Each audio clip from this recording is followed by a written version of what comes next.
एक समय की बात है, एक छोटा लड़का अपनी माँ के साथ बैठा था। माँ ने उससे पूछा, बेटा, क्या तुमने कभी पैगंबर सल्लल्लाहु अलैहि वसल्लम पर दरूद शरीफ भेजा है? लड़का शर्माते हुए बोला, माँ, कभी कभी ही।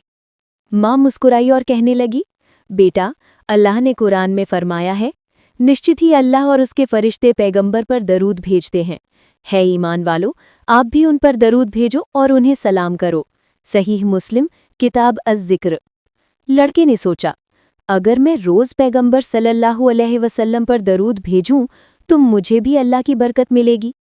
उस दिन से लड़के ने हर सुबह और शाम थोड़ी देर निकालकर दरूद पढ़ना शुरू किया। कुछ ही दिनों में उसने महसूस किया कि घर में सुकून है, दिल में खुशियां हैं और लोग उसके साथ प्यार से पेश आने लगे।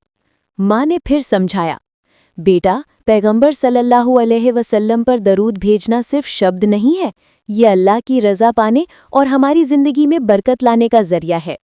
लड़का इस अभ्यास को हर दिन करता रहा और सच में उसकी ज़िंदगी खुशियों, सुकून और बरकतों से भर गई।